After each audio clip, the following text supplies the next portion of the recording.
I died. But what terrified me most wasn't death. It was the moment Jesus pointed to the symbol I used to wear around my neck and said, "That is the doorway of darkness." Why didn't I know? Why was something I once believed was beautiful, artistic, even inspiring, actually a tool that manipulated my soul? And more importantly, how many others are out there wearing the same thing I did, smiling unknowingly, unaware that each step they take is leading them closer to the edge? That day, the winter sky was heavy. I left school just after 4 p.m., just hoping to get home in time to make dinner. I had my usual tote bag in hand and classical music playing in the car, something I always listened to when I needed quiet. But the stillness that day didn't come from the music. It came in the exact moment when headlights flashed like lightning in broad daylight. A gray pickup truck came barreling toward me, ignoring every stop sign. I didn't have time to react. The impact exploded in my head. Metal crushing metal, glass shattering in every direction. It felt like all sound disappeared after that first crash. My car was thrown off the road and rolled down a slope, stopping with a cold slam into a snow-covered tree. I don't remember pain. I only remember the sensation of being pulled out of my body. Light, empty. I saw myself. I saw my body slumped over the steering wheel, blood tracing a line from my forehead. The scene should have horrified me, but I couldn't scream, I couldn't touch, I couldn't turn back. I could only drift, quietly. And as I drifted far enough, I began to wonder where I was. Was this a dream? A hallucination triggered by a dying brain? But if it was only an illusion, why did everything feel so real? Why could I sense every fragment of cold in the air, every pulse in the rhythm of loneliness? I drifted. Not fast, not slow, just drifted. Like a fragment of memory pulled away from everything else that once made sense. The sounds of the accident were gone.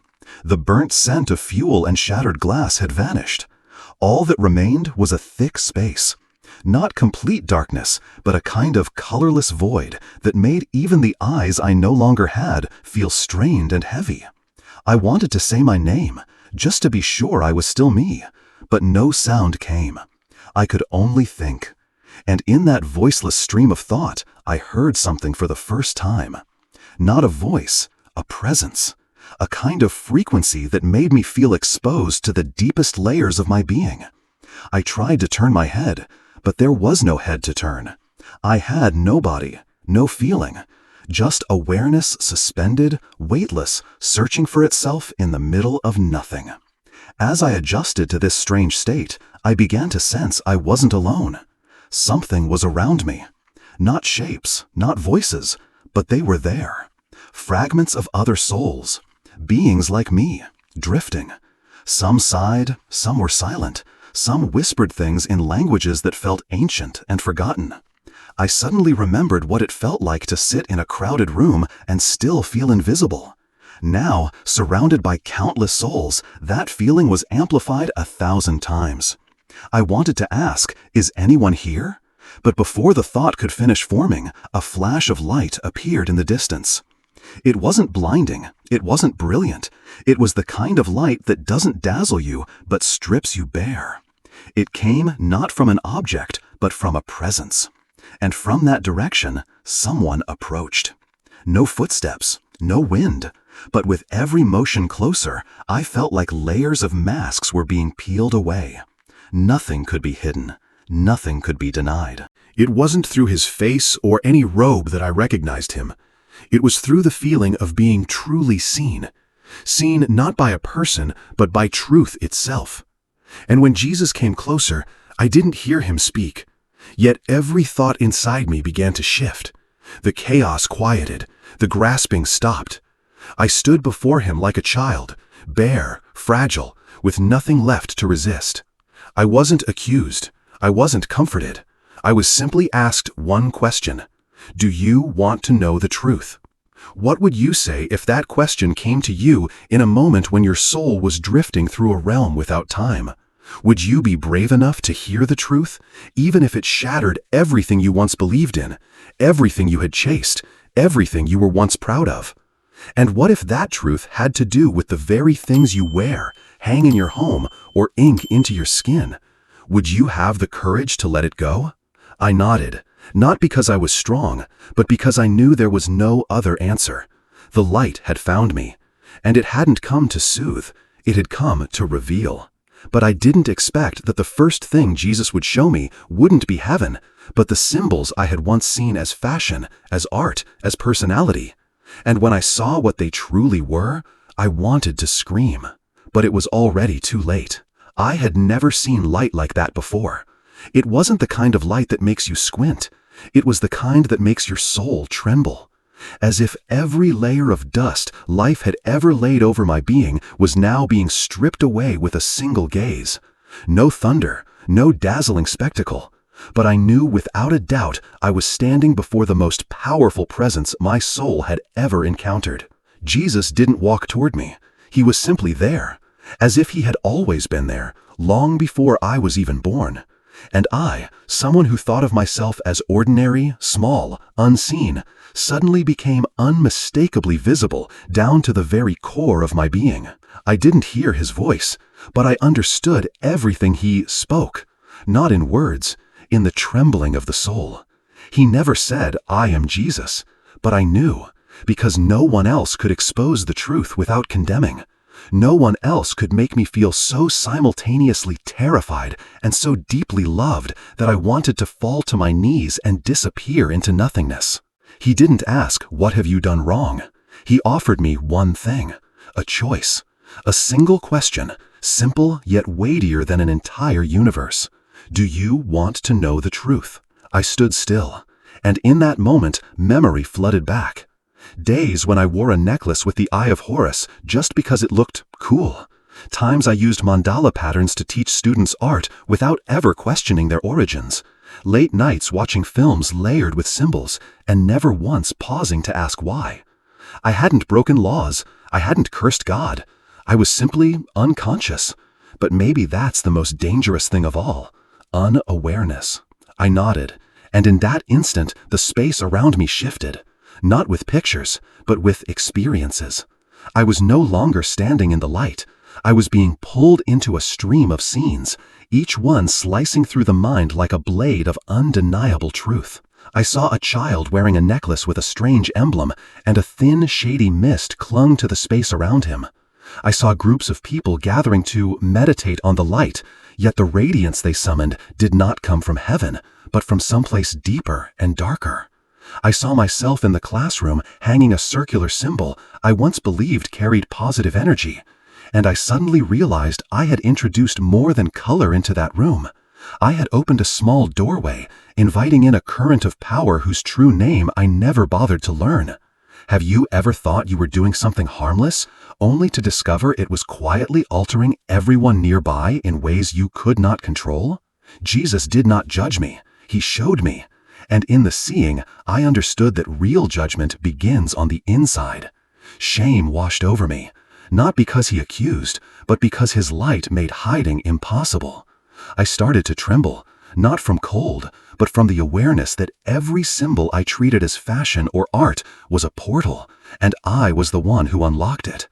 Yet that was only the beginning, because after revealing the symbols, Jesus showed me what lay behind them, the souls already pulled under, the lights already dimmed, and I was not prepared for the truth about to unfold. The space around me began to swirl, as if I were being pulled into a distant realm of memory that wasn't mine. I was no longer surrounded by soft light. Instead, I drifted through images sharp as blades, carved from truth with no decoration, no comforting veil from the physical world. Jesus stood beside me, silent, unmoving, but each vision unfolded as if he were pulling back the curtain that had long shrouded the soul of humanity. And I, someone who once thought herself informed, suddenly realized how profoundly asleep I had been.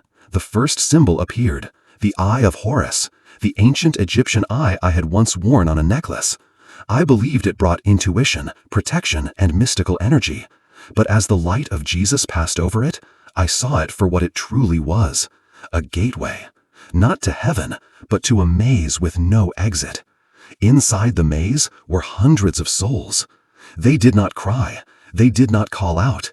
They simply stood, blank, as if they had forgotten they ever existed. I tried to turn away, but the next image came instantly. The second symbol, Ankh. That cross with the loop at the top, often called the symbol of life. I had seen it on t-shirts, tattoos, and in alchemy-inspired films. But now I saw it as a distorted mockery of the true cross, bent to obscure the real truth. In the light of Jesus, its mystical glow vanished. A dark liquid seeped from it like ink, coating the hands of those who touched it. I saw a young woman wearing ankh-shaped earrings, her eyes slowly losing their light. She didn't know why her mind was unraveling, but I did. The third symbol was the Ouroboros. The snake is eating its tail, the endless cycle.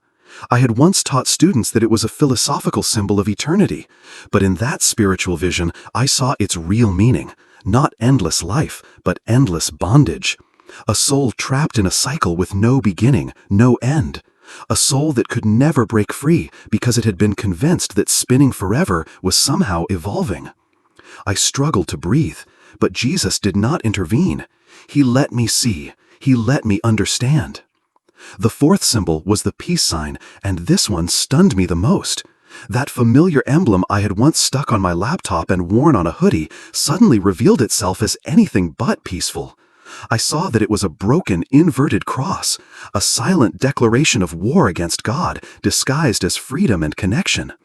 I watched it appear at protests, music festivals, and campaigns that urged people to tear down moral boundaries. In that instant, I understood that Satan never shows up with horns and a tail. He arrives through consensus, through art, through a distorted kind of awakening. The fifth symbol was the sigil. Circles, stars, and curious marks I had seen in tarot books, across social media, and in videos that promised to attract positive energy. In the vision, I saw a woman drawing a sigil on paper, whispering what she called affirmations, then burning the sheet. The moment the paper ignited, a dark being dropped from the ceiling and clung to her like an invisible cloak. From that day forward, her life changed. No more light, only a twisted laughter echoed from deep within her. The final symbol was the mandala, those intricate circular patterns that show up everywhere from coloring books to yoga shirts. I had once brought mandalas into my art class, but when Jesus showed me the last scene, I saw myself hanging a mandala in the classroom. The glow from that picture was not colored. It was a steady pulse, as if it were programming the minds of every child in the room without my knowledge. Have you ever looked at a symbol and felt drawn to it without knowing why? Have you been convinced it was just an image, just art? But what if it is not only an image? What if it is a door? And how many times have you opened that door already? I could not bear any more. I fell to my knees and wept, begging for forgiveness. Jesus remained silent.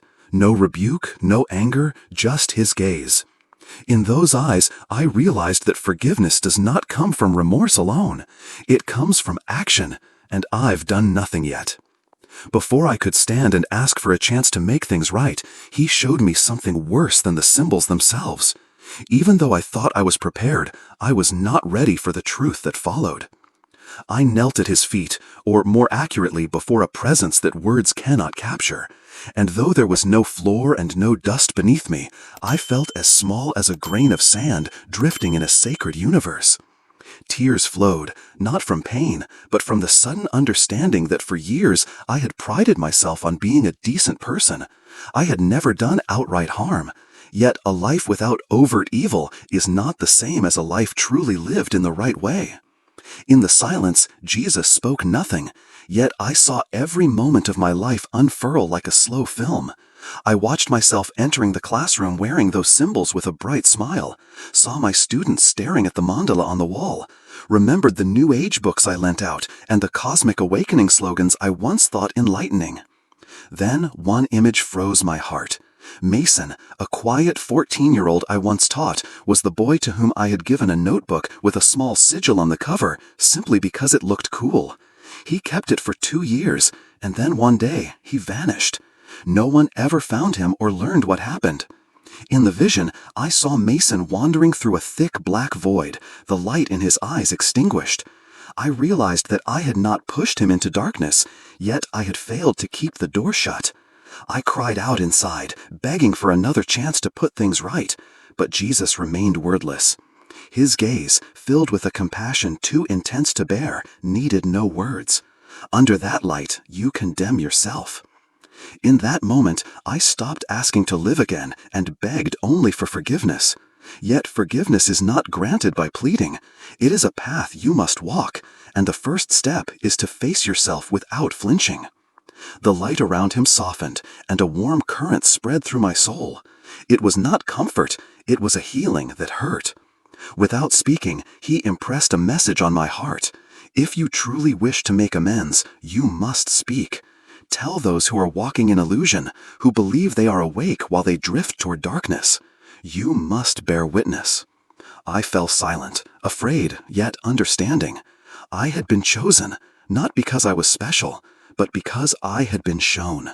Once you have seen, silence is no longer an option. Still, I wondered how I could ever describe this when I returned. Who would believe me?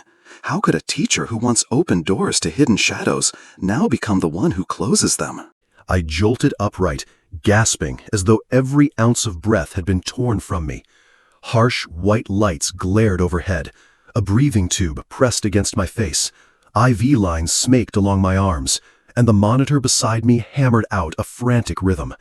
My chest burned, my head throbbed, yet the deepest pain lay in my heart because I knew I would never again be who I had been. A nurse rushed in, and a doctor followed, both startled to see my eyes open. They told me I had stopped breathing for 3 minutes, and my heart had almost refused to restart. They called me lucky. I did not feel lucky. I felt entrusted with a burden I was not sure I could carry. The next day, relatives filled the room, grateful and joyful, praising God for my return.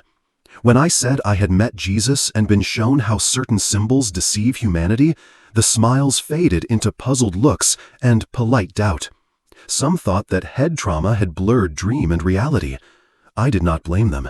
It took weeks before I dared to accept what I had seen. 2 weeks later, I went home. The house looked the same, books on their shelves, art on the walls, old hoodies with familiar designs folded in the closet, but I had changed. On the first day, I gathered every item marked by the symbols I once admired, the Eye of Horus necklace, the mandala cloth, the sigil sketchbooks, and burned them all. I felt no regret, only the lifting of invisible chains I had never known were wrapped around me. I began to live differently. I wrote down each vision in detail, not to publish, not for fame, but to preserve the record. I knew that if I kept silent, someone like the old me would keep wearing those images as fashion, thinking they were harmless, while their inner light quietly dimmed. I spoke with my students. Many were surprised, yet a few, so much like Mason years ago, held my gaze as if they too sensed something was wrong, but had never been granted permission to question it. I emailed colleagues, gently sharing what had happened. Some never replied, some dismissed it. Yet months later, one former coworker wrote, "I took the mandala down from my classroom. I am not scared. I just finally feel something was truly off." Do you know what hurts most? It is not being doubted. It is known that millions still live in the same shadow that once covered me, and no one is there to pull them out. No matter how often I speak, no matter how much I share, there is still one thing I have never told anyone, because it was not something I saw, but something Jesus whispered into my soul, just before I left the light. I kept this to myself for a long time, not out of fear, but because I wasn't sure people were ready to hear it. But today I speak, not because I've become braver, but because I now know that silence is a greater sin than any mistake. Right before the light withdrew, in the final moment before I was returned to the living, Jesus did not say goodbye. He didn't wave. He didn't offer a blessing like the comforting stories people often tell. Instead, he sent me one final transmission, like a wave of truth crashing into my soul. And in that wave, I heard a sentence that had no sound. Satan doesn't need to make you sin. He only needs to make you believe nothing is wrong.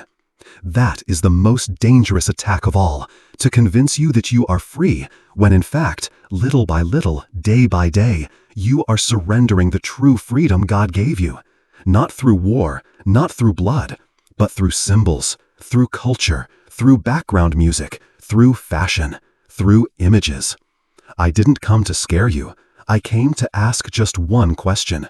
The thing you wear around your neck, the design hanging on your wall, the image etched into your skin, do you truly know where it comes from? And more importantly, do you know where it is leading you? If you can't answer, pause, re-examine, remove it.